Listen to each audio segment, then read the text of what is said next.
Ladies and gentlemen, boys and girls, welcome to this, the second video episode of the New Style Onside Dice podcast. The podcast that follows the trials and trepidations of two 30-plus something wargamers as we try to make sense of everything that's going on in the wargaming industry today. With this episodes, a lot of times when we were doing it as a completely audio file, we had some of our friends on to come and talk about games that they were involved with. Obviously, you know, we had people who were actually responsible for designing the games and people who were buying in big starter games and letting it take over their complete internet access on Facebook and stuff like that. So what we've done for this episode, we've actually combined both of those styles of people into one call. You'll see we've got another couple of faces on screen tonight. So apart from Ian, who's up there, who's nicely put a poster on for the wall after all the comments he got about his wallpaper on the last episode. So and look at that as well. Like I've got the camera on mirror, and I've managed to put the right hand up and point at the right side rather than going, look, it's there. Well, there you go. Technology. We won't talk about technology because I've been screwing about for half an hour about technology before we've even started. So yeah, the hands are in the air at all times. That's an in joke for the only four people that's in this call at the moment. So the person we've got who's responsible for we've got Graham and we've got Jez on, so we're obviously going to be talking about what's happening? Technology. Hands above the desks at all times. I haven't literally touched nothing. What's going on? I was just going to say though, obviously we've got Jez and Graham on, so we must be talking about Test of Honor. You would have thought that. Well, you would have thought that, would you? Especially with, like I said, when we had Graham on before in the old style cast, it was talking about the game that me and Ian met over, which was Test of Honor. So it was a case of we were going to talk about that because we had, I think it was just before the new campaign book was about to land, or was it just after? I can't remember roughly when the timeline where. It was the same Goggle book, wasn't it? Yeah, so we had Graham on before chatting about that, and the other gentleman who's joined us tonight, would very few that likely people would have seen his face on Skype calls before, whereas Graham's been on various other industry podcasts and industry videos, touting his wares over the last few years, and always flying over to. Is it Ireland that the on tabletop guys are still in, or is it somewhere else? No, I think they're still there. I think, as far as I know. Still there. So taking his wares over there to get it out to the mainstream. But obviously, he comes on this podcast because he knows that this one is really the important one. This is the one where we get the name out of or something. So anyway, going into my introduction about the other person that's in the call again, probably wouldn't know his face, but a lot of people who have followed along with me when I've been doing other podcasts would definitely recognise the name and definitely recognise the voice, because he was the third blade in the Test of Honor podcast, the Free Swords, and it's Mr. Jez Fairclough. So, gentlemen, welcome to the new Odd-Sided Dice podcast. Thanks for having us on. Thank you. There you Well, go.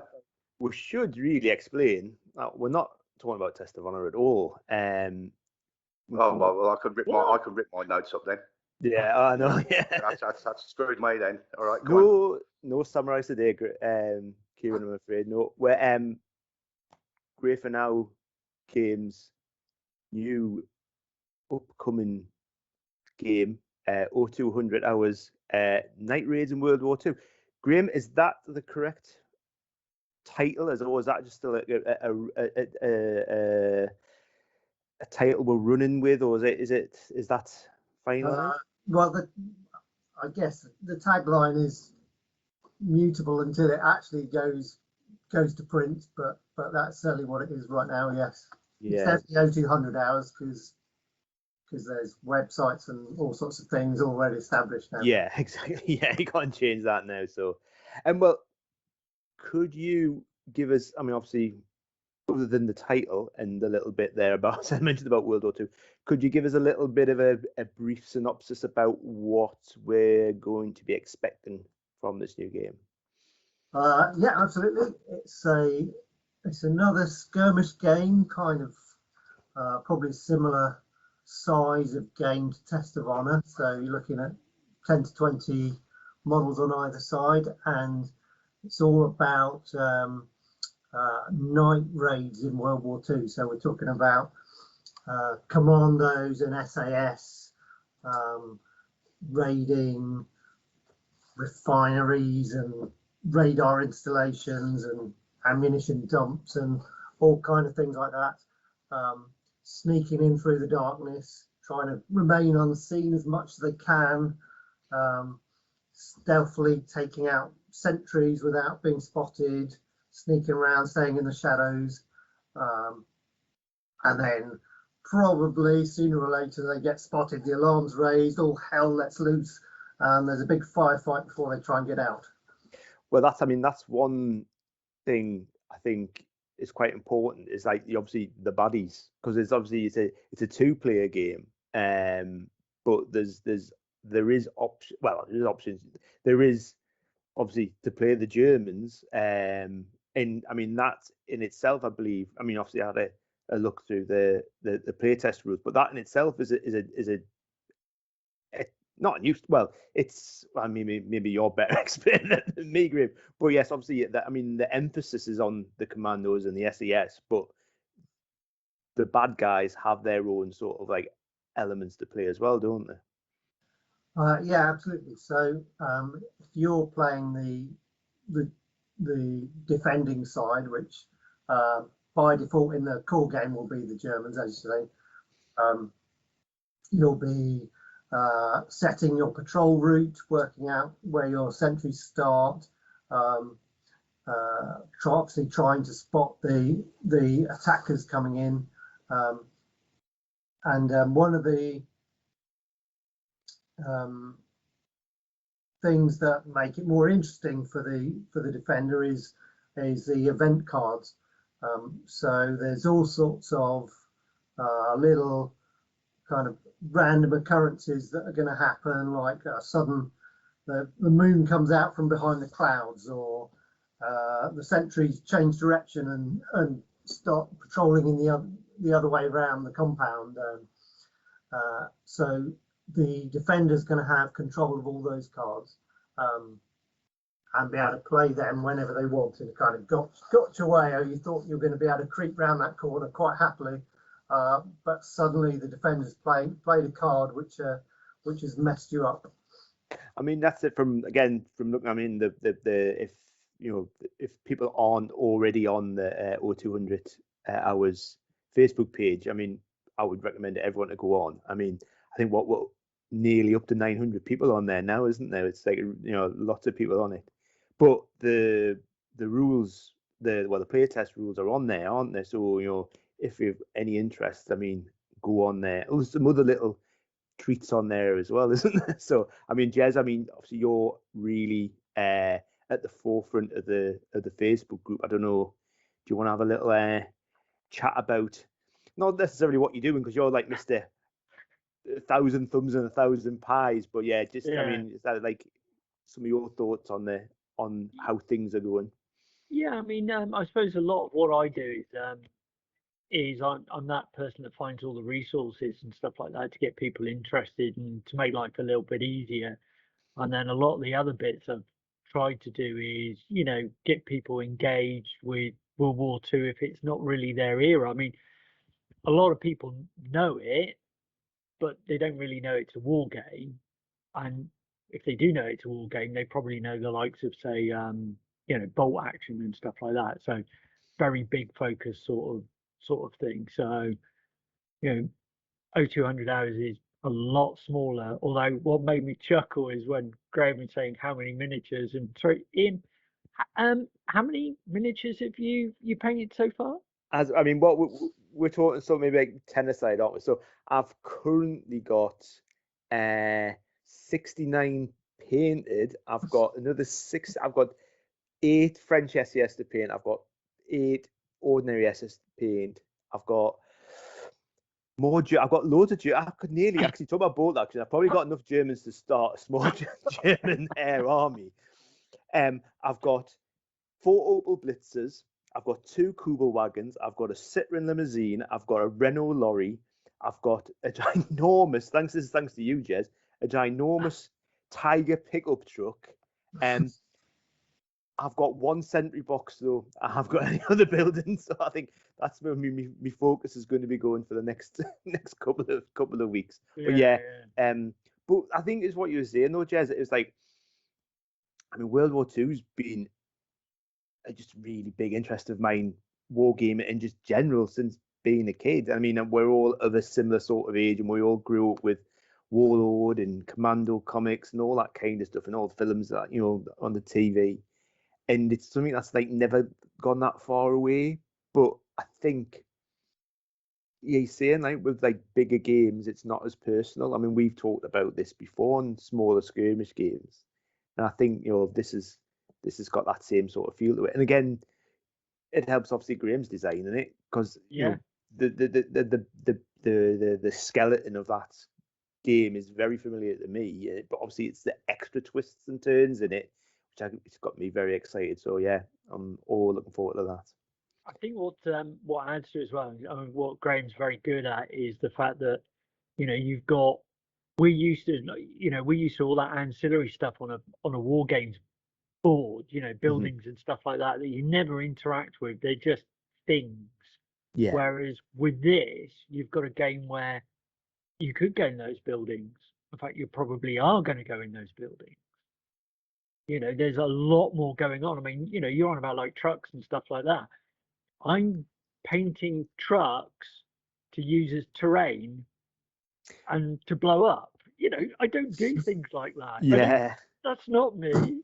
But with this, it's like, wow, I could have a whole line of diesel trucks, and then I could like blow them up. Yeah. What isn't to love about this? As I said, it's like the SDKZ9. Oh, the FAMO, yeah. FAMO. I mean, it's ginormous. I mean, I'm really sorry about that. That is utterly my fault. It is yours. But I've printed 3 now. 1 for you, 1 for me, 1 for somebody else. It's that big. It pushed, and I had to drop it down to, it's actually 149 scale. It couldn't get it. I had to drop it down. But and when you look at the statistics of it in real life, it's a centimeter longer than a Tiger. That's including the Tiger's barrel. But this was the pickup truck that had to go and get the Tiger when it broke down. But yeah, there was literally no need for it in any other game, really. No, I mean, from a sort of scenario perspective as well, they use these to drag around V2s. Yeah, yeah. So that same back system that they were using to carry tanks, they modified those, stuck V2s on them, dragged them into the middle of nowhere so that they couldn't be raided, or they couldn't be as easily raided, and used them to launch. Well, that's it. You mentioned V2s there and that kind of thing. I mean, that's another great thing on the Facebook page, because every now and again someone will just go, I found this. And they'll be like, yeah. So there's like all this like stuff all the time. So yeah, I mean, the Facebook groups, I mean, it feels like there's a really good sort of community building up around the game already, isn't there? Yeah, I mean, I sent a message to Graham the other day when he announced that obviously who was doing the miniatures, and I was slowly watching the join thing go like ding, ding, ding, ding, ding, ding. Yeah. And I mean, we've had some quite big hits but they're generally people at the initial join, and then when like Graham put bits and pieces up trying to get like people to drag in, we got quite a lot then. But that was probably one of the more natural progressions. It's just I was watching my phone and it was going up such and such. I was going, yeah.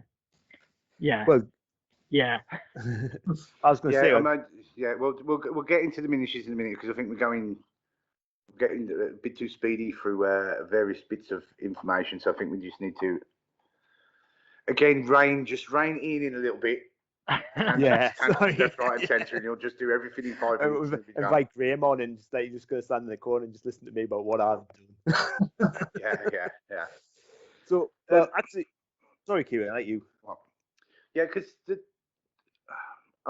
first thing I want to talk about before, so we got the rough synopsis of game from Graham there. What I'm looking at is now, at its core, it's an historical game, isn't it? So technically, that's what we've got, and obviously Graham's success with Graham Now Games with Testing Honor is obviously standing in good stead for another historical title in the same sort of setup. Just going to choke for a minute. So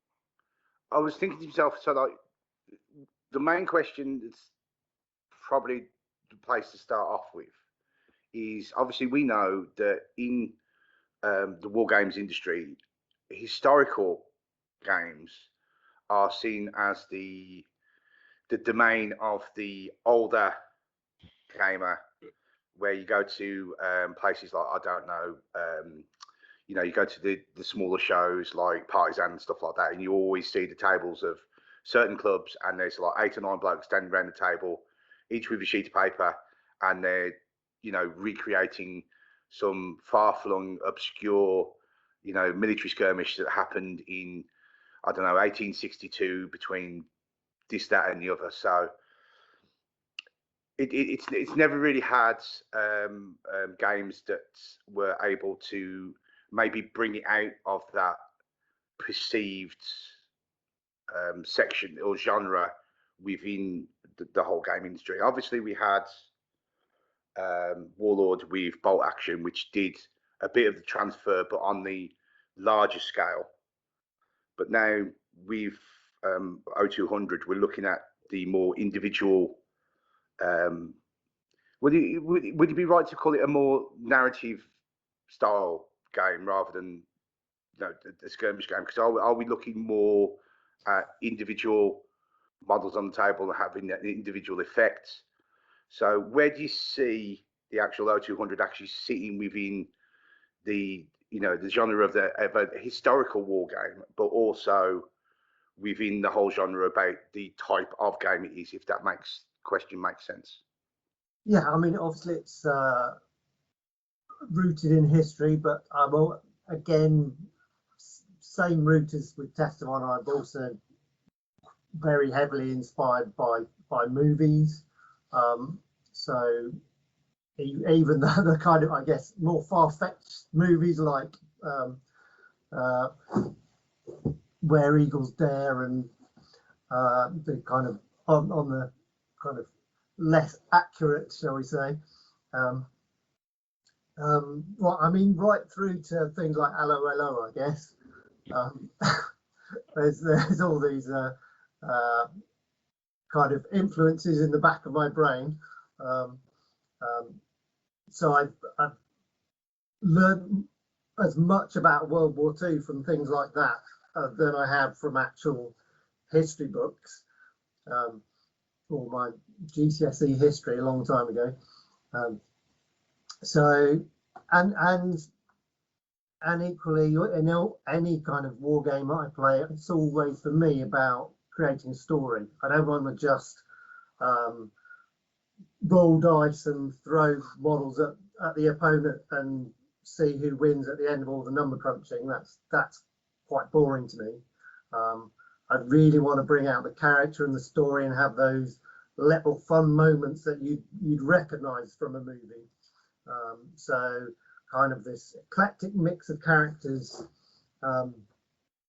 So you've got your partisans and Americans and Brits all kind of mixed up, banding together to fight the Germans, and you know, all those characterful little moments that you would get where there are the weapon jams at the wrong time, and one of them got a Dear John letter breaking up with his sweetheart just the night before the raid, and so he's a bit depressed, and all these kind of little elements that I want to get in and kind of make it just feel like every game is a great story.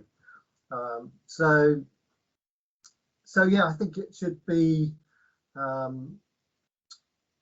more, I mean, on a practical level, it's more accessible than bolt action. I guess it's probably going to be a stepping stone for some people to get into bolt action, which is fine. So it'll be, you'll need a smaller table, less models, and it'll be a faster, more kind of character-driven game. I mean, we're talking northwestern, well, Western Europe initially, aren't we? You were saying starting off in that.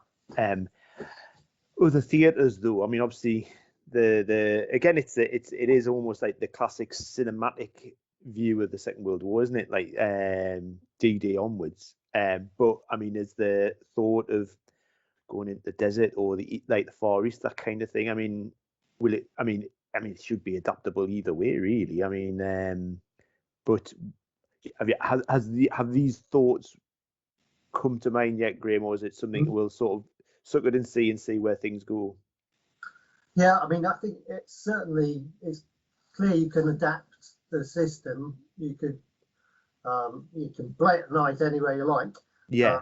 So even things like attacks on an airfield in the desert might be a bit too open in the daytime, but at night it kind of gets a lot closer and more interesting. You can even stretch it into things like just jungle, not necessarily at night, just because it's really hard to see anything if you're in really heavy jungle. Yeah. It could work for that as well, quite happily, I think. I mean, obviously getting ahead here as well, but in a weird way, kind of crossed my mind talking to jungle, because I'm doing some Vietnam stuff as well. I thought to myself, by the end of the day, I mean, it's that game system, and it's almost you could kind of go World War II onwards, because obviously that's kind of World War II is the advent of the raid, really, isn't it? Yeah. But yeah, I mean, you could, should you wish, progress on the sort of up into modern day combat, couldn't you? I think up to a point where anyone's got really high tech kind of, well, I suppose, anything like that would spoil it, I think. But yes, at that point, yeah, definitely. I suppose Korea and Vietnam, that sort of era would be, because the back end of World War II, the weaponry and technology I had wasn't hugely different to what they had in sort of 60s and the 70s in Vietnam, wasn't it? Sort of. Yeah, especially for this kind of personal, just infantry kind of scale stuff. Yeah. Exactly. So, shall we go talking about? Actually, before we start talking about the miniatures, as in the big question about miniatures, Graham, you've been doing some more sculpting, haven't you? Because I mean, that was one of the little snippets I dropped before about joining the Face group. There's some STL files on there of some centuries you've done, which I've got to say are very, very nice. So, I mean, as I'm saying, it's very patronising for somebody who can't sculpt to say, but yeah, look, they're really, really nice figures. I mean, as I'm saying, joking on before about all the Germans I've painted, go up against all the, I mean, I think a majority artisan and a couple of warlords I had left over, but you're sitting and they just like, it's all like blending lovely. So I mean, is it something else you're going to continue doing specifically for this? Because I know obviously there's the elephant in the room that we'll be talking about in about 5 minutes. Yeah, I'm not the main sculptor on this one. Yeah. At this point, but I wanted to try at least try my hand. So like you say, there's 3 little sentries that I sculpted. They're a bit basic. The weapons are very basic, and it was just to kind of have a bit of a practice and see how it came out, really. So those are there on the Facebook group if anyone wants to download them and print them. I've also been messing around with doing some dead Germans. So obviously in the game, if you do a stealthy silent takedown of a sentry, you then need to hide the body. So by default you can just lay down the German model and lay it on its side, but obviously it's much nicer if you can replace it with an actual kind of. Well, I mean that's one element of the game that I think's really good. It gives that extra layer of reality, but also it almost harks to almost like a video game sort of, like them sort of stealthy games, and it's like a siren going off, a body has been found, that kind of thing. So like playing Ghost Recon or something like that. So I just think that's another big inspiration for where I'm coming from with it. Yeah. But it's all that stuff that we've kind of grown up with, be it from like early Tom Clancy games when they were like, you think about what they're like now, they were a nightmare, weren't they? But yeah, when you had to like plan your route, I spend about like 2 hours before you started playing the game to plan out your route, didn't you? But yeah, but again, there's elements of, like you're saying, there's elements of that with the patrolling and stuff, isn't there? So it's all good. I'm very, very excited. So anyway, we've touched on it. Now most people, especially in the Facebook, go on, get it out of your system. Get it out of your system. I've got more questions, but get it out of your system. We know you want to. I'm gonna I mean, obviously we mentioned Beast of War earlier on because they've been championing you as well. I mean, they've really been pushing you, haven't they? But yeah, there's a little figures company got on board. I mean, I think they're just some new. I mean, they've only been going about a year. I think they've got 1 or 2 boxes out, haven't they? So I don't know if you can mention a little bit more about that, Graham. Yeah, Wargames Atlantic. Yeah, that's them. Yeah, I've heard of them. Really fairly new, but churning out plastic kits at an amazing rate, and they're all really rather good. Mm-hmm. So I've teamed up with them, and we're producing two plastic kits for the game. And how it's going to work is I'm going to put the plastic kits in the core game starter set and a couple of other expansion boxes. And Wargames Atlantic are also going to release those same plastics in the way they normally do. So just a box of lots of sprues, and that's what they'll do, and they'll go into their World War II range as well. Fantastic. So it just worked out really nicely for both of us. Yeah, I mean, I'm saying what you're saying there. I mean, because initially I wasn't sure how. I mean, I thought they would just be like releasing like the boxes like they do, but I hadn't realised they'd be doing like a kind of core box. But and then presumably you're probably getting enough figures per side to start a game. Yeah.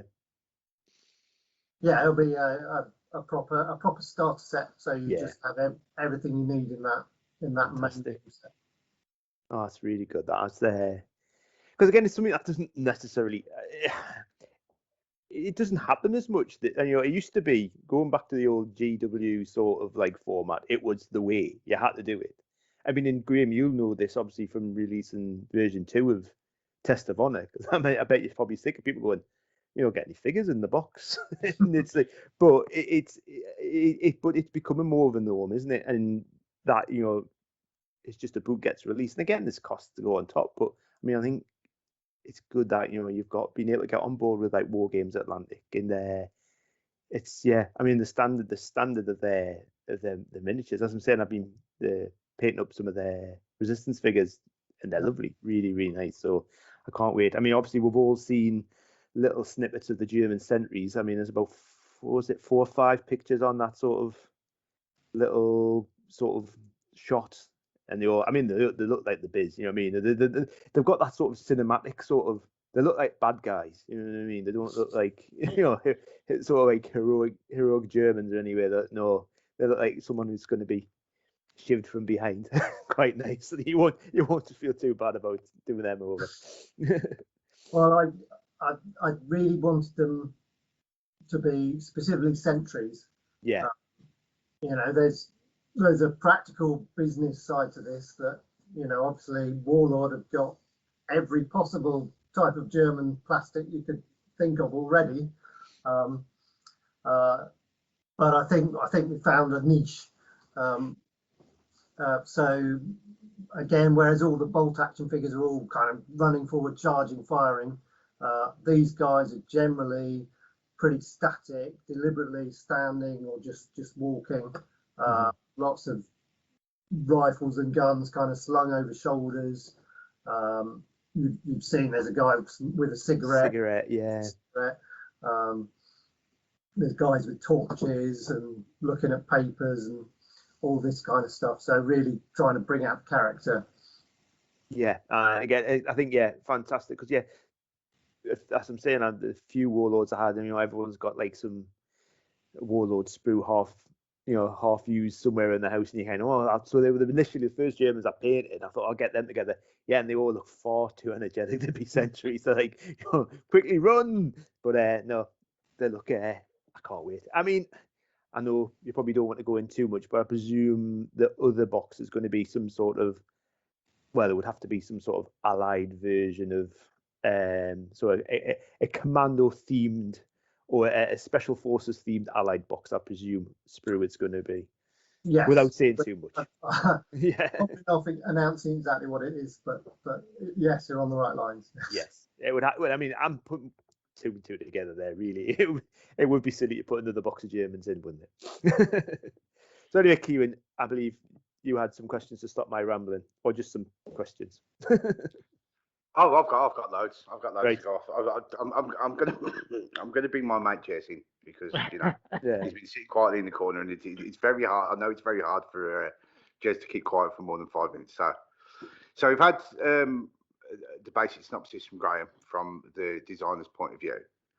Now, obviously, we all know that we have the playtest rules that's online. So could you give us probably a little bit of overview about how the game plays, etc., from your viewpoint as more of the player rather than the designer? If you I mean, I suppose it's quite hard not to go back to say like the ideas of like test of honor, because I know a lot of people, and we've seen it on the Facebook group where people go, I've never played test of honor, so it's not their intro, they've come in from another direction.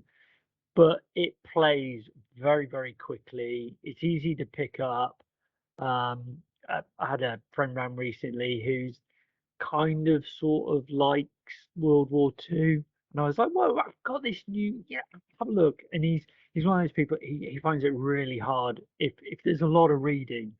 It's like, and I was like, right, well, we'll just go through some basics, and about 5-10 minutes in, and he was like, God, this is easy. This is, I can play this. I like this idea. I mean, like Graham was saying earlier, it was that whole cinematic bit, and he was like, could my guy jump out of a window? And it's like, you go, well, yeah, it's this. You could use this stat, you can use that stat. So it's got a massive amount of adaptability to it. Graham's putting this thing with the event cards, which is fantastic. This whole idea that random things can happen, because that's real life. The German comes around the corner, goes to turn his torch on, it doesn't turn on, and you suddenly step out and step back because he's like banging his torch, and you're like, oh, hang on. Or the fact you're going, right, okay, I've been watching these guys going in a circuit. I'm going to step out, vent card comes, and like Graham was saying earlier, they swap their route. So you thought you were going behind somebody, and they turn round. So you've got that whole, if it could go wrong, it can go wrong. But, and there's also that factor of like very nice haphazard moments where it can go wrong for the defender and it can help you out. So it breeds a very nice sort of gameplay into it. You kind of know what's going to happen, but you're also dreading that turnover of the card. It's that aha, what have I got here type moment that I think a lot of people are going to really enjoy. I mean, you can have you could go to town on the event cards, really throw some wild ones in there just for the sheer fun of it all. Look at your favorite World War II films, look at some funny incidents in there and go, right, that's the card, let's have that. I mean, when when Graham was talking about that card, the one that sort of like come across my head and the comparison was, we all know that we've all played Colditz at some point in our life, and you've got that the one card where everyone's got to report back to the main square for the head count. You know, you're two squares away from getting off the board with something, and suddenly this event card comes up and pulls everyone right back to the start again, and all the rest of it.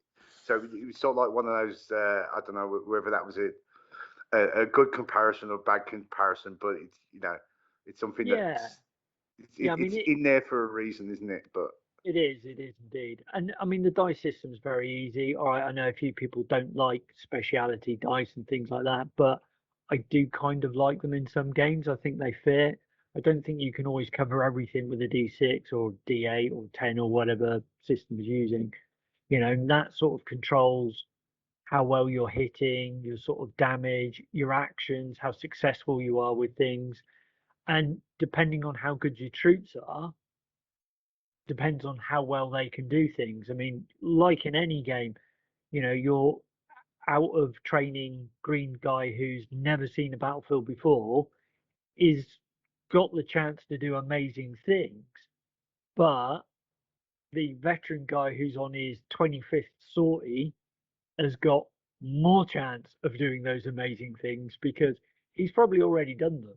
He's had more training, he's been around longer, he's more adaptable. So you've got that whole factor built into it, but you never feel that it's impossible for your normal guy to do something.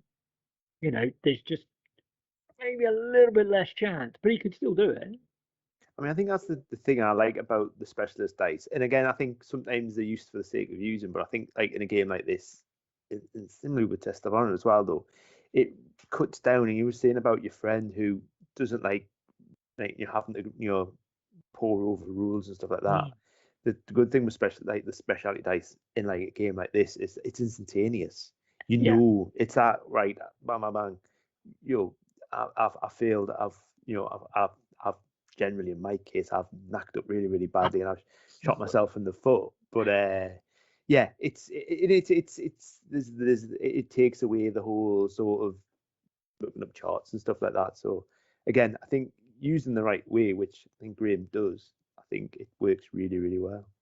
Yeah, certainly does. I mean, the other beauty is going on previous sets. There's always enough dice in the starter set that having more is nice, but you don't need to have more.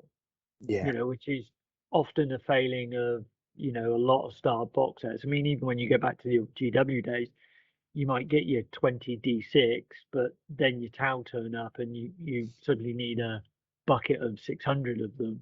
Yeah. Pouring those across the table. So, that cuts down as well. Definitely. Which does make it good. I mean, there's so much scope in it. Like Graham's sort of saying about other eras and other areas. You like you say, you've got pre-D-Day, you've got the desert, you've got the Chindits in the jungle. Yeah. You've got pre-Operation Barbarossa when the Germans were sending guys with shovels into Russia looking for bodies from the First World War. Honestly. This is why we got him on. This is the stuff we wanted Jez on for, wasn't it? I mean, there's all these sort of things. So that gives you so much scope. And obviously you've got that whole reverse. Yeah. Because, once we get onto the mainland, I mean, you've got Germans attacking British supply dumps in the desert. You've got them re-attacking stuff when we're pushing through Italy, attacking stuff in after we've landed D-Day. Kieran, you've got some German guys, Brandenburgers, isn't it? Brandenburgers, the Brandenburg Commandos. Those are the ones who infamously do the Battle of the Bulge one as well. The guys who were, I mean, allegedly was because when the war started, obviously Germany called back.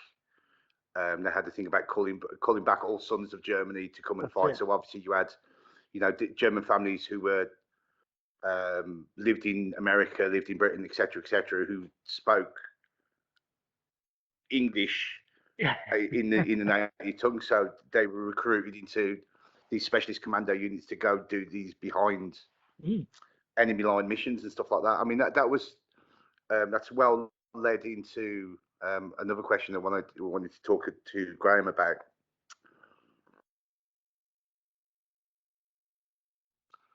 And it's just the fact that we're going to have a look at sort of like archetypes in the game, what to expect from, the different sort of characters we can use in the game, and whether it's a case of those are transferable between both sides. I mean, I know it's been mentioned on here that sort of like, you've got the 4C goodies and the 4C baddies, so it's the allies are the goodies and the obviously Axis forces are the baddies, but whether it's completely role reversal, that you could turn it around, that it's, you're playing the Axis side as the player side and the allied side as the sentries. So it is literally whatever mission or whatever theatre of the conflict that you're involved in, that it's just straightforward, that you can just, if you wanted to play, if that was the area of interest of the Second World War, and that's the theatre you enjoyed, whether you've got the potential to do that with the game pretty much, or is it going to be a case of, it's something that's going to have to be worked on after the release of the game, if you follow my drift of that rambling kind of a question. Yeah, I think it'll be very easy to switch it around. I mean, like I say, we're gonna start with the obvious route of Germans as defenders and Brits as attackers, because that kind of takes you back to kind of pre-D-Day raids across the Channel. But yeah, you could.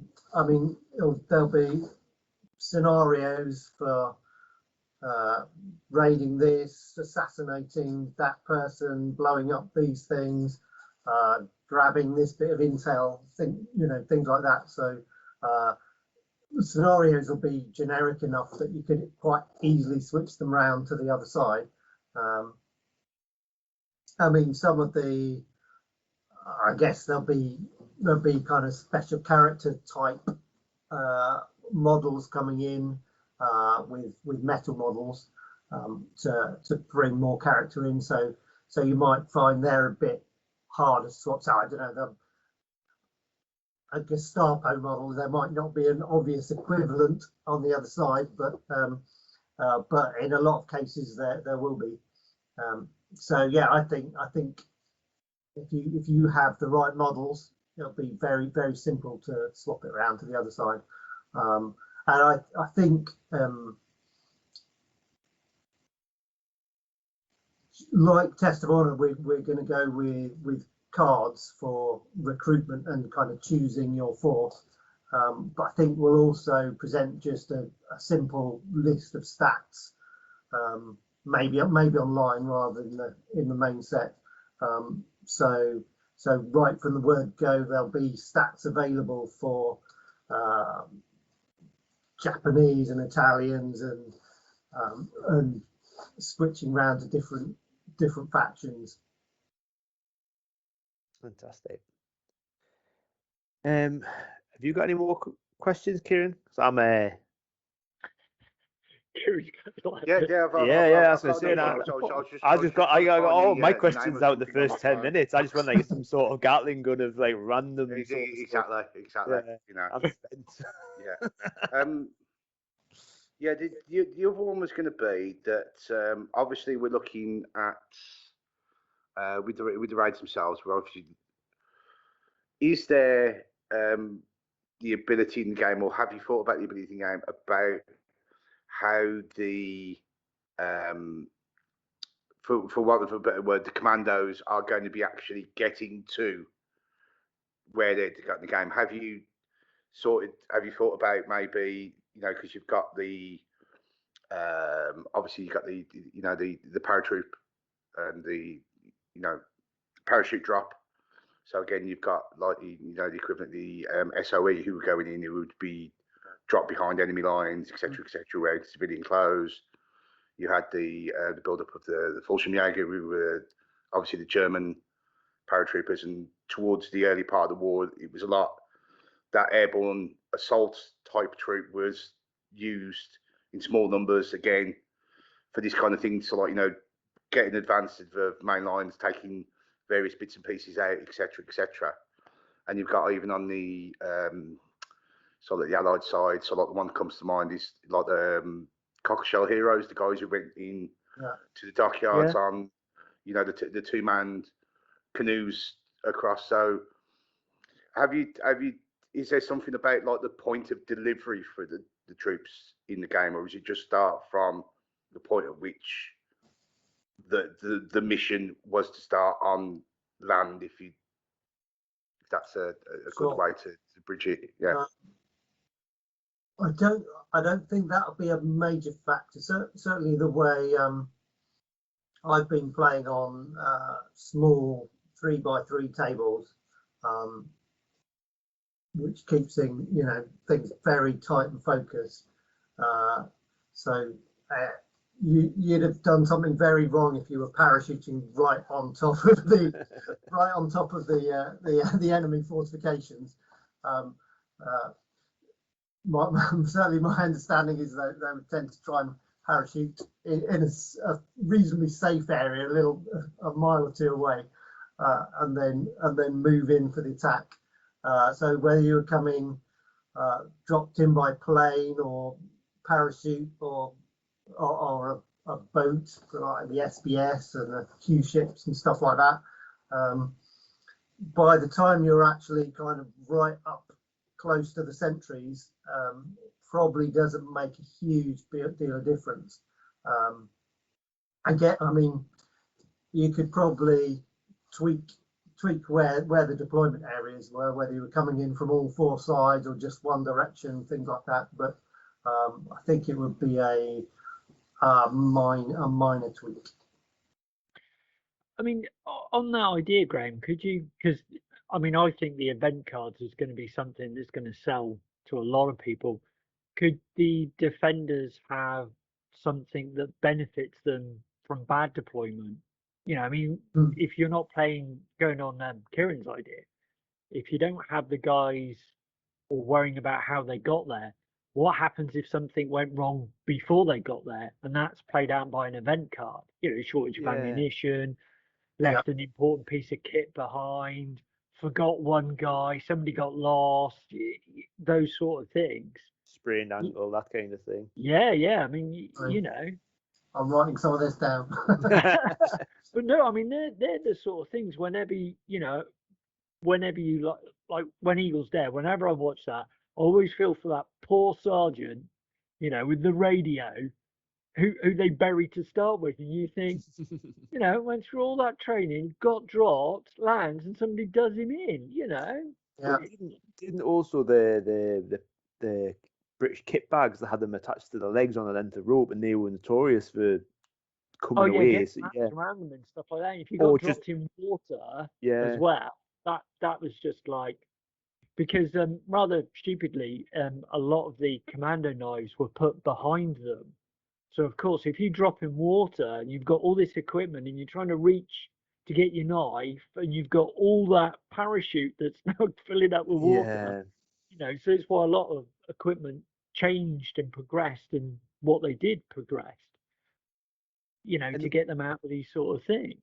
The Germans had, what was it called, Funkspiel, which was they were quite up on, I think, not necessarily the British codes and stuff like that, but they kind of infiltrated the French resistance or partisan radio, and they had a sort of a decent idea sometimes when things were getting dropped. So that's like another.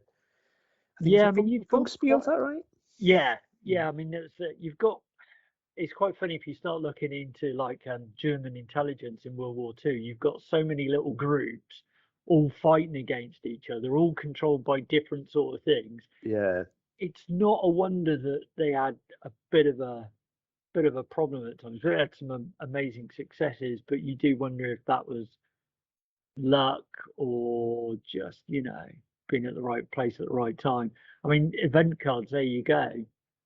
You know, you play the right event card and you've sent a slightly better couple of guys, or maybe, you know, one of Graham's special characters turns up who's a bit more with it and can redirect your patrol route because he knows how these things work. So yeah, I think event cards have got such a huge scope. Will that, I mean, Graham, like, would that be something that you'd be doing with like new releases? So like you're saying, like special characters, will they be like in Test of Honor? Will they be coming with their own sort of like event cards and that kind of more, not necessarily specific, or but is it just, or again, is that still something that's not been decided on yet? No, that's taking shape definitely. So Yeah, there'll be. I'm working on, as well as the plastics, I've got metal Germans in the works, which will be the more like the different characters, and metal Brits as well, and they'll come with, like say, they're more specific characters, more distinct skills and new event cards and things that are more specific to them. So I think I've shown off the one of those, which is the fat commandant. yes, Yeah. So again, I kind of imagine him as being, I don't know, a bit incompetent, but rules with an iron fist, and none of his troops really like him. But yeah. Oh, that's gonna be scary. Yeah, and of course he's not going to have a sub lieutenant who drives around in some form of Little tank. armored car. You know what I mean? So, nothing like that whatsoever, is there? Yeah, so yeah, but it's going to be great to see where the cards develop and where the figures develop. And thanks for Graham for coming on and saying that you're gonna make me some, you know, a set of Kriegsmarine German frogmen to go and attach some Allied boating yard somewhere, you know, akin to what's the World War II film set on Crete, the one where it's got James Bond in it, not Sean Connery, Roger Moore. Yeah, I can't One of the main remember. I know which one characters, you mean. and Terry Savalas and all the rest of it. That Yeah. that one, and they do that little. Guns of Navarone or something like that, but it's not. No, it's the one where they've got the monastery up in the hill, haven't they? Yeah. The monastery up in the hill is the site for the a V1 rocket launcher, isn't it? And it's they're going up and I can't remember. People will be screaming. I can see. Put it in the comments for the YouTube video. Put it in the comments about what that film is, because my mind's gonna blank. But I do remember sort of like a little frogman raid on a U-boat refilling station or something like that was part of that movie. So I think that would be one of those ones that could be played out quite interestingly. But where I'm going to get frogmen models from, I don't know. So again, if you know where to get World War II frogmen models from, put it in the comments below, and so that everyone, you know, and we'll be saying as a pound. I'm hoping for maybe a potentially psychopathic Irish SAS commander, you know, dropping no names, but you know, I mean, quite an interesting one to have. The only figure I found of him was he was about 2 foot taller than everyone else because the scales doesn't right. But yeah, but I am very much into my SAS at the minute. So, but I think that's the joy of it. It's just the right scale to be using the SAS in, isn't it? So and Commandos and yeah, it's going to be a lot of fun. I can't wait. So yeah, I mean, certainly something I've noticed from a lot of things that people have done. I mean, we're all used to, you know, with big bulky armies and that, you don't really get very individual. You know, it's just like slap together and off you go. But certainly with this, it's that, oh, yeah, I really could add that, and I really could add that little bit, and you know, I mean, meaning we've talked about like insane things. It's like we've been going through eBay going, yeah, I could buy that because I want those 3 arms. Yeah. I want those little bits. You know, my whole like German tank crew and that built from like 2 completely different blisters and stuff like that. You know, so you've certainly got those bits that make the board look more like a story. Yeah. And I think for me, that's what I loved about Test of Honor. I bought like villagers and all sorts of things like that, and have my samurai running around in a village with, civilians getting in the way, because I thought that was hilarious. The sheer fact that I can have that sort of an idea. And one of the things I sort of said to Graham is, you imagine your guy sneaking into somewhere and he can see a German guard, but he can also see a worker, and the worker can see him. He's then got that whole fear moment of, is this guy going to help him or hinder him? Yeah. You Is know, he like a Soviet prisoner, or is he like that's it. yeah. Is he another, a normal German worker, or has he been dragged out of a prison camp somewhere? But you've got that whole suspense thing, isn't it? If you've got those people walking around as well, getting in your way, maybe helping you out, or, the defenders flip a card and that guy you thought was going to help you out raises the alarm. It's, it really adds that sort of film aspect to it. Yeah. That's, when things go wrong. Well, this is it. Well, it's the old saying, isn't it? That best laid plans as good as the first contact with the enemy, isn't it? That's it. Something along them lines, anyway. So yeah, but no, it's all going to be good. It's all going to be good. Rough idea about when we might be seeing it, Graham, or am I?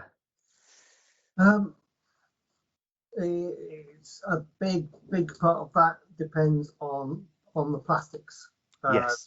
Plastics take a long time to make, and actually the biggest unknown is getting them on a ship from China. Yeah. And no ship arriving found in Panama and things like that. Yeah. I remember when we War Games Atlantic Persians seemed to take I think they were given like updates whereabout and the ship actually was. So yeah, it's seen a few Kickstarters like that. Yeah. Currently.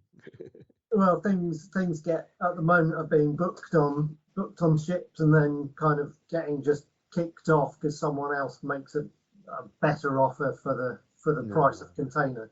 Yeah. It's really hard at the moment. So watch this space. I mean, once they're at the factory being tooled, then we'll know a bit more. And then finally, I won't be 100% confident until they're on a ship. Yeah, aye. Doesn't go through the Suez Canal. Yeah. Right, one last question. Favorite World War II films? Oh, that's tough. I think the one I remember most is Guns of Navarone. Yeah. Well, I don't know. Is it where Eagles Dare? Fighting on top of the cable car is classic, isn't it? Yeah, It is. come on. I mean, when Eagles Dare, Bridge Too Far, Bridge over the River Kwai, there's so many of them out there, Yeah, we have to have a way to have attackers disguised as the other side in the game as well. Yeah. Yeah, I mean, especially for like Kieran's Brandenburgers when they did that. But we need those guys. I've got to write like cable car rules and fighting on cable cars. Well, there's still, there's elements for like a prison breakout as well, isn't there? I mean, you could. Yeah. Just motorbike over the barbed wire. That's the only bit. That could be the the last event card. Yeah. Motorbike makes it this time. But if you're gonna do where Eagles Dare, are you gonna have the event card of like Clint's emptying magazine? Yeah. So so like the magazine he puts in his MP40 will never ever run out of bullets as long as it's shooting. Exactly. Yeah. Yeah. So it should be one of those ones, wasn't it? Unlimited ammo. I mean, this is again. I mean, harken back to Test of Honor. I mean, we all have a little bit of knowledge of feudal Japan. And obviously, if you've got an interest in it, not necessarily a lot of people kind of got it, but this is the problem with this. There's going to be so many sort of like, people going, what about this and what about this and what about that? And I suppose that's the thing. That's the exciting thing. It's we all love World War II. Yeah, but it's going to be slightly easier, this one, for Graham, because I don't think Graham's going to suffer from the most asked question about Test of Honor since its inception, about when we are getting rules for fantasy and mythological creatures in Test of Honor, because we can't really do that with. Well, I suppose you couldn't you? Yeah, You can. You can find the weird science stuff into it, but it won't be like, anything major, like he's going to get barraged with about, those questions that seem to come up on the various Facebook groups with Test of Honor since day one, really, since the inception of that game, wasn't it? So, yeah, so I don't think I've got anything more. I don't know, Ian, have you got anything more? No, as I'm saying, I'm going to spend all my time now thinking about building buildings. Yeah, it's going to be.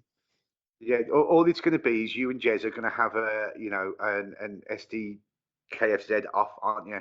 Yeah. Who can pin the most trucks in the shortest amount of time, and it's going to end up not being sort of like an oil convoy. It's actually your first mission is going to be going up and blowing up the Opel Blitz, production yard, so no other German troops can get trucks to move stuff around, and that's going to be the first mission, because monster trucks have a line of Opel Blitzers, and then they want to get them in the see how many the family can get across.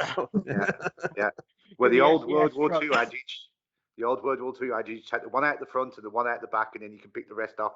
Yeah. Oh, yeah, I mean, it's an ideal SAS type thing. You could get your trucks lined up and just see if you can get your SAS truck over it. Yeah.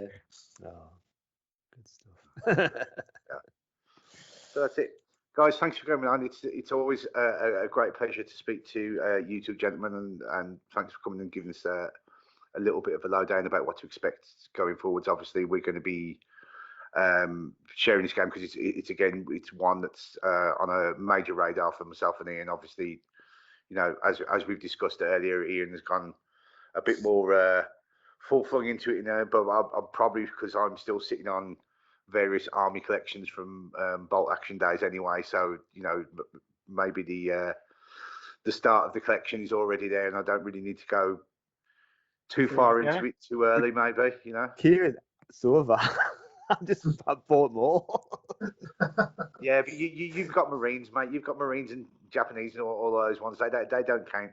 Yeah, I've got a load of British infantry majors as well. I could have wangled something in there, but yes, always nice to be able to chance to buy SES. Well, yeah, there is that one. Is there anything you two gentlemen want to add before we wrap up this section, and then we'll just do the small little set of announcements that me and Ian have to do, and then we'll be calling it into the episode, I think. All good. It's been really good. No, just keep an eye on the Facebook group. Keep trying to join in with it. Keep throwing Graham your ideas. So yeah. There's loads of good resources on the Facebook page, isn't there? And it is just if you just search, is it 0200 hours? Yeah. So it's all good. If anyone's not on there, but just go on. Your mission is to try and ask a question that Jez Fairclough cannot answer. That's the mission. See if you can find out a bit of obscure knowledge to test Jez on, and see if you can not find it, because he's all those books he's got behind him in the shot that he's got about there. There's those books you get about obscure facts about World War II, obscure facts about the Indonesian theatre in years 1946 to 1947, after war years. Yeah, and there'll be random books like that on Jez's shelf, because he's. I can give you a good example on that with when we were looking at Graham showed me some pictures of some of the miniatures, and he was asking about German boots. And he was like, "Oh, boots, whatever." Yeah. And I was like, "Hang on, I think I know about this." And it was like a quick, and I was like, "Yeah, actually, this boot, yeah." It was like sad anorak moment, but no, but yeah. Actually, a bit on the side. I mean, if anyone's like interested in the idea of the game, it necessarily not have not massive amounts of knowledge, but if you want a little bit, a great web podcast is We Have Ways of Making You Talk, which is Al Murray and James Holland, which I think they've been doing it a couple of years. I think it's about 300 episodes on there, and it's really interesting. It's really funny as well. So I'd recommend if anyone's sort of wanting to know Jez's level of sort of World War II, but this is not necessarily important trivia, but just how many shades of green did the Germans actually have for the uniform, and why? One. There was only one. It was only Feldgrau. That's it. Yeah. It was only over one colour. You're going to get that picture of the 400. I was going to say someone's going to post that photograph on this. Yeah, it's untrue. I'm sure actually when you were you did some initial painting, somebody did post that, and they were like, "This is the first time I've been able to post it for somebody else, and it's not been for me." No, it's great. So well, thank you very much, guys. It's been great. To just bear with us, me and Kieran have just got some little bit of housekeeping sort of things to go over. Kieran. The first one, obviously, it's the now monthly YouTube episode. So we've got to announce the figure this month for the Models for Heroes kit bash, and again, it will be appearing on the screen, probably somewhere in the middle of the four of us there. I've even managed to point in the right direction, hopefully, with that as well. And Ian's failing up at the top of the screen there, as we can say. So again, So again, check out onto the Facebook site. Obviously, mine and Ian's Instagram handle, which again would have hopefully been on the screen. I would have edited that in and put it actually on the screen during the episode, so you can go and follow us, and there will be an announcement of when the eBay auction does go live for that. So I think I've done one that sort of Ian's been clamoring for a few weeks, because when I was putting the vote about which one should I do, it was always Ian who was trying to go for the Eldar model. It was. So I've actually finished off and put that one together and put that one to bed. So so that one will be up in a couple of weeks' time after this episode drops. So hopefully, again, if it's something that you are interested in and want to go some way to supporting charity as well, it's always a good way to go in. We've got the other option about the support is obviously doing these kit bashes and stuff like that. Is it's getting bits and pieces together. So you've got one of two options for that. If you've got bits of kits that are lying around that you're not making use of, you're very likely ever to make use of them, and just want to donate them for us to probably put some good use and use bits and pieces to go into these kit bashes, and then obviously get set on and vicariously then help the charity out. It would be greatly appreciated. We've got the coffee link as well, which is just if you're enjoying what we do with the episodes or enjoying what we do with the kit bashes, etc., but you just can't afford to go in and be bidding the amounts that you want to. So like a couple of quid equivalent to a cup of coffee to the Ko-fi account will go a long way to helping us out, help the charity out again. But it's not the only one we've got about the charity itself, is it, Ian? Because you've come up with an idea for our finale towards the end of the year, haven't you? Well, yeah, it's like a back end of the year sort of thing, and I thought, it's something I get a bit more involved with. Obviously, Kieran's doing the monthly thing, and this is going to involve Kieran as well. So, what we decided to do, we're going to do another monthly thing, but I'm going to do one, and Kieran's going to do one. Now, we're humming hard about what to do, like a kind of theme. Now, Stargrave's just new, obviously, the new sort of science fiction version of Frostgrave. And we thought, well, we'll use that because obviously everyone knows what we're talking about. So we're going to attempt to do over the next 5 months a start off of a crew each. Going to be kit bash, and we're going to try and get them painted as well. Now, the idea is we're this month we're going to start off with the leader. So we're both going to put something together, paint it up. Obviously, we'll be sharing this like on the Facebook groups. Now, what we'll do over the next month on the Facebook group, we'll put some polls up to see what do you want us to do for our next character. So we're not going to decide, we haven't worked out exactly what we're going to do and how we're going to do it, But obviously, we want to get everyone to get involved and say, right, so the next character. I mean, it might help if one of us bought the rules as well, so we actually know what we might be getting. Don't be saying things like that. Yeah. Of course, you've got the rule book.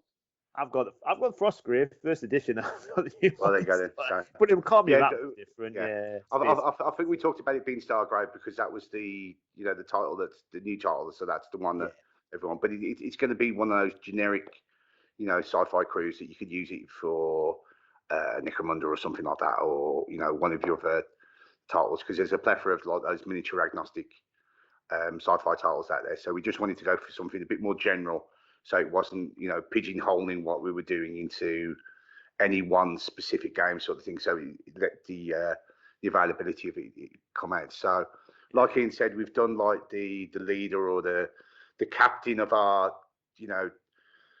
space crew, whichever way we've got. I think I'm going for a more alien type crew, so I want to mess about a bit more, and it means the general proportions of what's going on might be a bit changed and a bit skew-if and stuff like that, but I don't know the way Ian's going to go in his mind. So I think I'm going to start again. Don't like mine at all. Fair enough then. So what we're going to do is, like I say, we're going to put a poll out, and it's just going to be just a basic idea for what the next member of the crew would be, and it could be something like, I don't know, psychopathic android or something like this, or the grumpy mechanic archetype that you get in a lot of sci-fi films and stuff like that. And it'd just be something like this, just a little theme that we've got to try and sort of like kit bash around to give the extra character into that crew, and it will be led by everyone who follows the podcast, everyone who's on the Facebook page, and it will literally be, you'll decide what the theme is for the next month, and then at the end of the month we're both going to have 5 models for the crew itself, so it will be a good starting point for anyone going forward. And again, we're going to auction, or I think we're not going to auction, we're going to raffle. Yeah. We're going to raffle them at the end, so it lets everybody get involved with it, and everyone's got an equal chance of being able to win the one. So there'll be the two crews up for grabs towards the end of the year. So keep an eye on that, and we'll keep everyone updated. As I'm saying, we'll keep updating the Facebook group just to see how bad or good we are doing with these as well. So I'm starting again. It's only technically it's July now, so I mean, was it 1st of July today? It is. So yeah, I haven't. I'm going to start. It is the 1st of July. As the date of recording, it is the 1st of July. Whether I sit on this for a couple of weeks before it comes out, I don't know yet, or whether obviously there's a lot of stuff going on various things are taking time away from general areas. I mean, pretty much we're all on the outskirts of coming out of various lockdown areas and stuff like that. I mean, I know, Ian, you said that you just had your first proper game over the weekend. Saturday. I had a game of Dead Man's Hand on Saturday, which was good. Graham, you were on about the gaming group that you've got. Is that something you're doing remotely from each other? Or is it? We have been. We've had one in-person session, and then someone's car broke down, so we haven't managed it since. Oh, fair enough then. And Jez has obviously got everyone coming in and out of his house because he never really cared about the COVID restrictions anyway, because he's immune to all of it. And he thought it was all a big hoax anyway. So there you go. Yeah, big hoax. Isn't that right? Been drinking disinfectants. So it's going to be good. Hopefully, to the end of this year is going to be a lot better than the start of it has been. So, if you are going out and are going to start, getting out and meeting people up again to a place, just I don't want to sound like a party political broadcast, but you know what to do. It's been drummed into you for many months, so hopefully that nothing untoward happens as we start getting able to roll dice with each other again, I hope. Stay safe. That's it. So guys, thanks very much for the episode. Pleasure speaking to you. And Graham, best of luck with going forwards with all the obvious background bits and pieces that you've got to sort out when you're bringing a new game to market. And I'm sure Jez is always there to, point out the obvious glaring mistakes that you've made in any document that you share with him, as he normally does. And he's going to be the wealth of ideas that he always is. So, Graham, Jez, thanks very much for being on. Thanks a lot, guys. Thanks, Cheers. guys.